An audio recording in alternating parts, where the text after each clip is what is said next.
उनकी पंक्तियां है, मैं पढ़ता हूं कि मिड डे मील योजना में शिक्षक भूले घरवाली को, आप सुनिएगा, कि मिड डे मील योजना में शिक्षक भूले घरवाली को, लगा दिए सैकड़ों कयादे खिचड़ी की रखवाली को, खाट पढ़ाई करे बजाते बच्चे लोटा थाली को, बच्चे खिचड़ी देख रहे हैं टीचर खिचड़ी वाली, बच्चे खिचड़ी देख रहे हैं टीचर खिचड़ी वाली। ऐसे अद्भुत कविताएं, ऐसी अद्भुत कविताएं लिखने वाले परम आदरणीय गुरुवर राम प्रताप वियोगी जी, और जिस खानदान का बुजुर्ग ऐसा हो तो नए लौंडे लपाड़ों का दशा होगी, आप खुद समझ सकते हैं। तो मैं आदरणीय गुरु जी को आवाज देना चाहता हूँ, वो आए। धन्यवाद। कालीचरण जी का काव्य पाठ सुन के मैं तो एक बार डर गया और कुर्सी पर बैठा था, कुर्सी से हट गया, यहाँ आगे बैठ गया चौकी पर।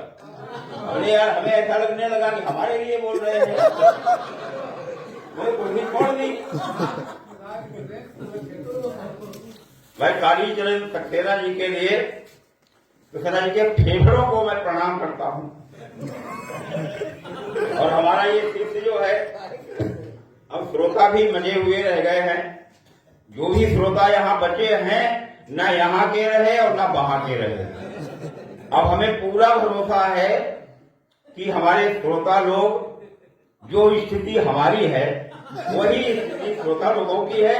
अब ये हमें छोड़ के नहीं जाएंगे, क्योंकि अब वहां के काम के लिए भी बेकाम हो गए हैं। और हम लोगों की तो बातें नहीं, आप लोगों का जो प्यार मिला है, जो दुलार मिला है, आप लोगों से जो हम लोगों को, मैं इस प्यार और दुलार को प्रणाम करता हूं। और ऐसा ही प्यार अगर हमें घर में मिला होगा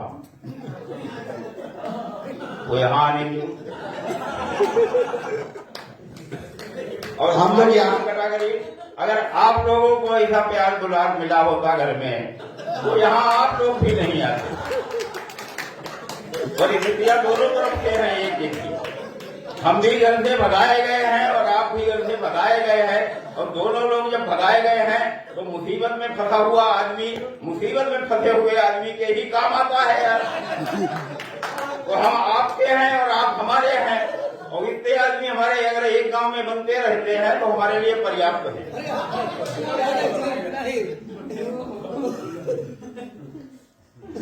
मंच पर स्वामी जी बैठे हैं, मैं स्वामी जी के चरणों में प्रणाम करता हूँ।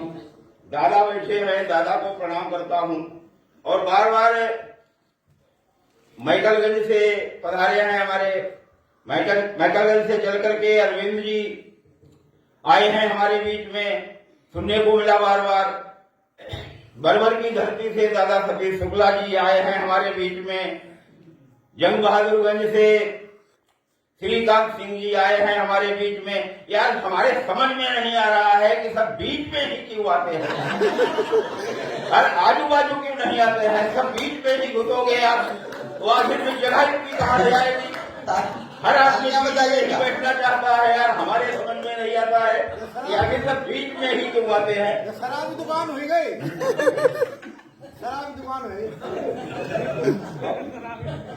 कालीचरण सक्सेना जी त्रिपुरा से हमारे बीच में आए हैं। सत्यप्रकाश मिश्रा जी नदी जी से हमारे बीच में आए हैं। सब यार बीच में आते हैं, बीच में क्यों आते हैं यार, क्योंकि आना चाहिए यार, इसलिए आते हैं।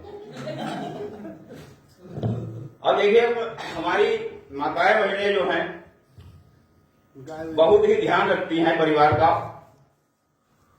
और गांव में आपने देखा होगा कि जब कोई त्योहार आता है तो आदमी शराब पी करके नालियों में लुढ़कता है, और जब नालियों में वो लुढ़कता है तो उस समय वो त्रिभुवन स्वामी बन जाता है।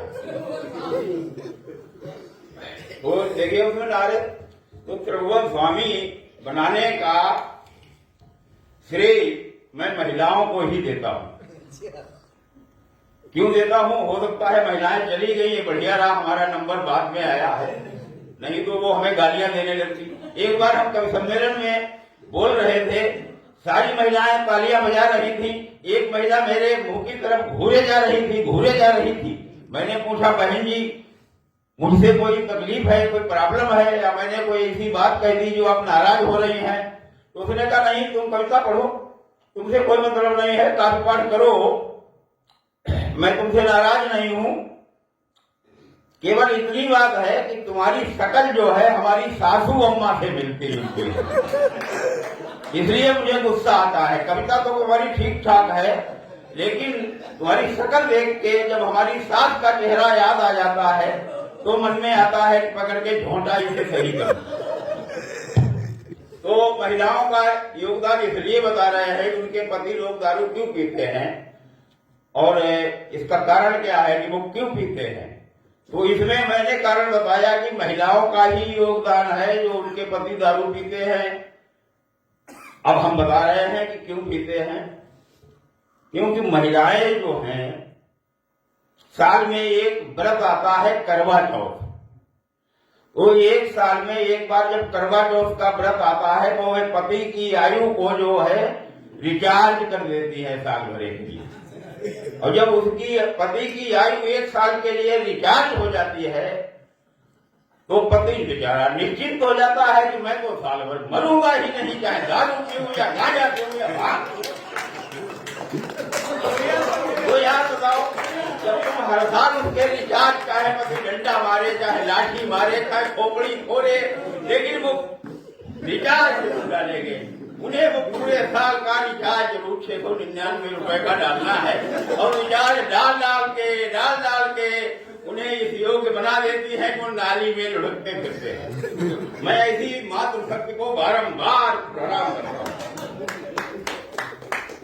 हमारे श्रोता भी जबरदस्त हैं और हमारे संचालक महोदय भी जबरदस्त हैं और हमारा ये विवेक ठाकुर तो बहुत ही जबरदस्त है। तो जबरदस्त का मतलब शायद नहीं मालूम होगा आपको कि जबरदस्त क्या होता है। जबरदस्त का मतलब होता है जिसे बड़े बड़े दस्त आते हो, वो जबरदस्त होता है। अब भाई हमें कोई बुद्धिमान तो है नहीं, हम बहुत ही हल्के फुल्के आदमी हैं, 2-4 लाइनें लिख लेते हैं, इनकी चुराई उनकी चुराई, श्रीकांत भैया की चुराई और अरविंद की चुराई, तो एक कविता तैयार कर दिया।